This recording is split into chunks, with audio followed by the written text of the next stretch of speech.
All In 2025 was already shaping up to being one of the greatest AEW pay-per-views on paper. But last night on Dynamite, we got more matches announced, and I'm just going to call it right now. Early on, I think AEW All In 2025 is going to go down as the best AEW pay-per-view in their short history. Let's talk about that on Screw the Script.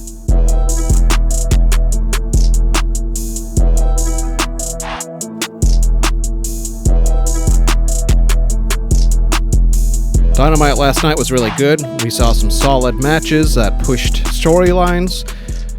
But I really want to talk about the actual card that is going to be for All In next month. And we got matches announced for it last night on Dynamite. Now, we saw Hangman at the end of the show pick up a win against the Beast Mordos, and it was a great match. Beast Mordos deserves more praise.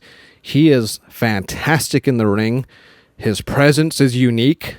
He stands out for sure. He would stand out on any roster, really, but he definitely stands out on AEW shows, such as Dynamite and Collision and whatnot, because of his unique look. I love his mask, and he can go in the ring. Him and Hangman had a great match. After the match, Jon Moxley and his gang, well, first off, the Young Bucks came out and attacked him with the EVP trigger, and then Moxley came out, chokes him out to end the show, further pushing their match for All In. Moxley and Hangman should be an amazing main event for All In next month. And I know a lot of people like myself are really hoping that Jon Moxley finally gets dethroned and we see Hangman win his second ever AEW championship. And we can finally show that title on TV again. It has been locked away in that briefcase for the longest time. Toni Storm and Mercedes also got pushed further with storyline last night on Dynamite. Toni Storm cut a fantastic promo, but she was attacked. And then later on, I think after the show, there was an exclusive on their social media page. I think Instagram may have had it, where you see Toni Storm cut a great backstage promo, further proving that she is probably the best women's pro wrestler in all companies, not just AEW. And honestly, I think she just might be one of the best pro wrestlers, period, right now. Can't wait for that match. I sure hope she retains. We do not need to see Mercedes have 6 belts or whatever she will have if she does beat Toni Storm, because we saw her win yet another title.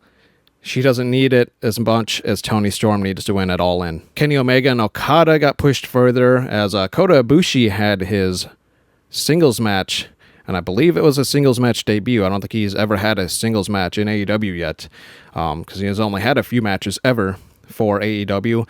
He won last night against Trent, who, by the way, went back to Trent Beretta, so he must have got, full use of that name again, because for a while he could only go by Trent, and now he's back to Trent Beretta, which I like. I do like the full name. The last name's really cool. Just wish he would grow out that hair. I think he looked way cooler with the longer hair. I don't think the shaved head look fits him very well. Maybe this darker persona that he has, but I digress. Anyways, we saw Okada come out and just stare down Ibushi. No word said and just left. And it's, getting under the skin, because we're going to see Dynamite 300 and Ibushi against Okada. Should be a good match. And for that match at All In, it's a toss-up. If you haven't seen any of their matches, do yourself a favor and go fucking watch any of those matches.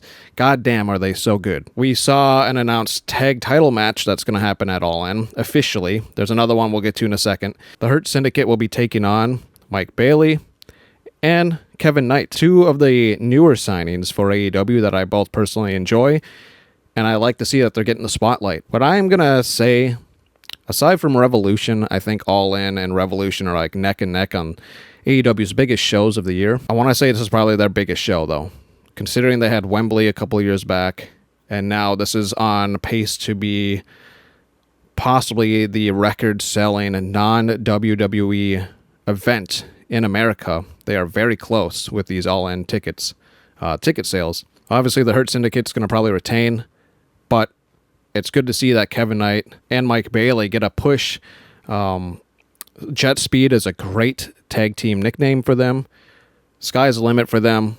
This should be a good match, but I'm really thinking that the Hurt Syndicate's going to retain. And then we saw MJF call out Briscoe, basically tell him he can't win anything ever.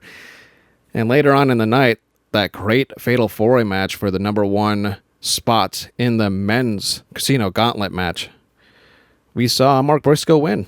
It was a great match. Takeshita was my pick, but I'm okay with Briscoe winning after that promo that MJF cut, saying that Mark Briscoe can never win anything. And he was right. He barely ever wins. And we saw him, by surprise, win last night. So great on Mark Briscoe. I'm excited to see where this goes for the Casino Gauntlet match. To tail into that, I think there's going to be some returns.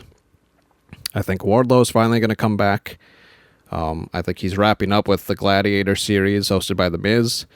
So I'm looking to see him return in that men's Casino Gauntlet match. The women's Casino Gauntlet match, I think Tekla should win it, regardless of who's in it.